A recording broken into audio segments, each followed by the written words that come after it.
All right, let's talk about one of the most thrown around, misused words in history. And yeah, don't worry, we're going to keep this sharp, snappy, and maybe just a little too honest. So, welcome to the Deep Dive. Today, we're bravely cannonballing into what is, let's face it, history's least fun swimming pool. And our topic? Fascism. We're doing an in-depth explanation. And yep, we're talking Mussolini's Italy and Hitler's Germany, because, nothing says good times like dictators with truly terrible mustaches and a weird obsession with uniforms. But seriously though, there's a reason we're starting here. These two regimes are pretty much the textbook, uncontroversial examples of fascism, so they're going to be our main case studies today. Okay, so let's get real for a second. Beyond all the shouting on the internet and the labels people throw around, what is fascism? Like, what is it really? To even begin to answer that, we've got to rewind. We have to go back to where it all kicked off. Italy, right after World War I. So first things first, let's talk about this psychological blueprint. See, before Mussolini could even dream of building a fascist state, he needed an idea, a theory about how people tick. And boy, did he find one. It came from a French thinker who was convinced that the entire game of politics was about to change forever. The guy's name was Gustave Le Bon. And he had this big idea that civilization was entering what he called an era of crowds. His theory was pretty simple, and honestly, kind of scary. He said that when people get swept up into a crowd, they basically switch off their individual brains. They stop thinking for themselves, they get kind of hypnotized, and their thoughts just get pulled in whatever direction a leader wants. And Mussolini, he was absolutely obsessed with this idea. And this quote from Le Bon, it just nails his whole cynical worldview. He basically said, look, the masses don't care about truth. To lead this new kind of crowd, you don't need logic, you don't need facts. What you need are illusions. Big, powerful, emotional ideas. The truth, totally irrelevant. Whoever can spin the best, most seductive illusion, well, they become the master. And that right there, that was the key. That idea unlocked the entire fascist playbook. Okay, so if the name of the game is illusions, then what was fascism's grand illusion? What was their big story? Well, this is where it gets interesting, because it involved a huge ideological heist. They basically stole a key tool right from their biggest rivals, the Marxists, and then twisted it into something completely different. So here's the great swap. The fascists were reading this guy, Georges Sorel, who argued that to get people fired up, you need a powerful myth. Now, for the Marxists, that myth was all about class struggle, uniting workers across borders. But the fascists looked at that and thought, nah, internationalism. It's too big, it's too abstract, so they ripped out class and swapped it with something they felt was way more primal, way more powerful, the nation. And you don't have to take my word for it. Listen to Mussolini himself. He's laying it all out. For him, the nation wasn't just, some lines on a map. It was this deep spiritual force. It was a faith. It was basically a new religion, one designed to get absolutely everyone, the rich guy, the poor guy, the factory worker, the factory owner, all marching under the same banner. Okay, so let's recap the recipe so far. You've got a population that's all mobilized and fired up about this big national myth. So, what's the next step? Well, you need a way to turn all that passion into actual power, into action. And for the fascists, that vehicle was the all-powerful state. And for this part of the plan, they looked to the German philosopher Hegel. And this line of thinking leads directly to totalitarianism. And that's a word, by the way, that they didn't shy away from. Oh no, they totally embraced it. The idea, which they borrowed from Hegel, is that the state is basically the ultimate expression of a people's soul. A state is only truly powerful when what you want for yourself is exactly the same as what the state wants. There's no room for disagreement, no conflict allowed.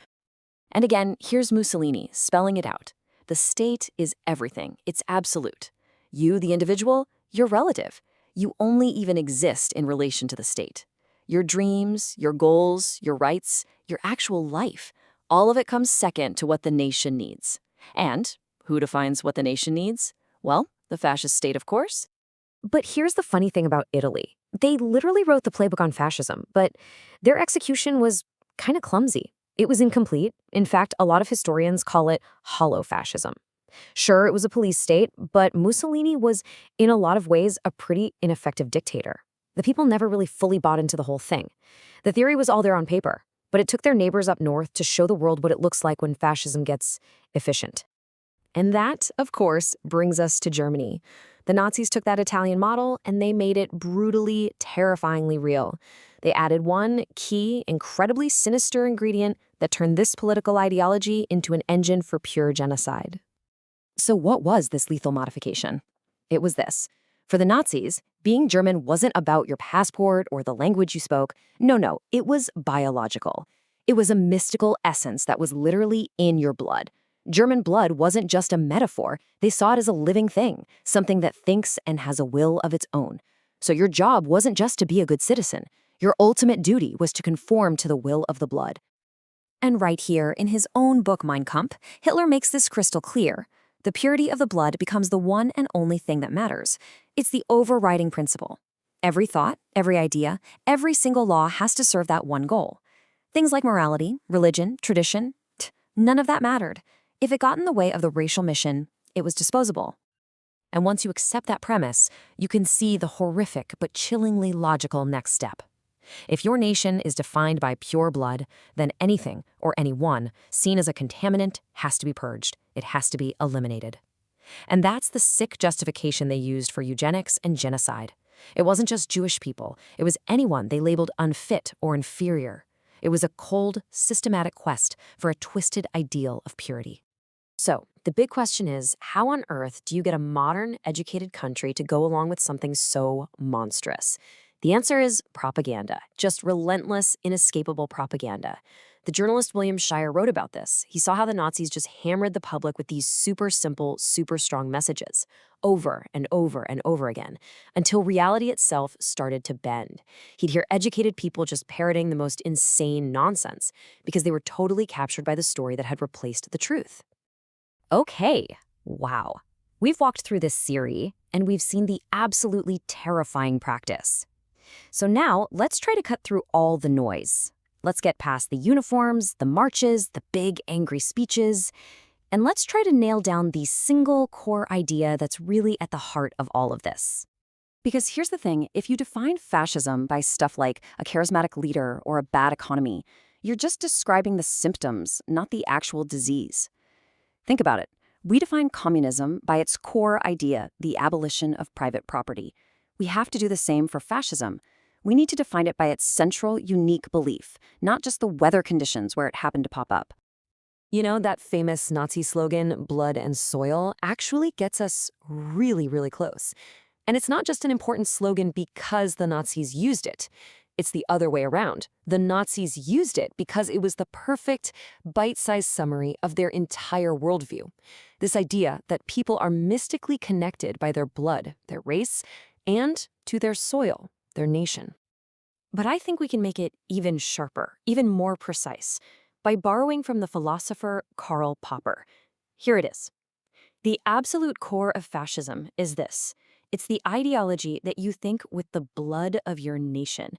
It's a total hive mind mentality. It's giving up your own individual brain, your own ability to reason, and surrendering it to some kind of collective, mystical, national consciousness. If you don't have that specific belief, well, you might have a nasty dictatorship, you might have racism, but you don't have fascism. Phew! Okay, speaking of keeping things in order, I have to give a shout out to our producer, FireflyHaku, who is the absolute magician that wrangles all of our chaos into something that actually resembles a show. I mean, if fascism was all about control, Haku proves you can manage it with a whole lot more style, a lot more humor, and way, way fewer goose steps. And hey, if you enjoy content that makes fascism sound less like a textbook and more like a roast, hit that subscribe button before democracy collapses again. Thanks for hanging out. Share the podcast love and come back for round 2.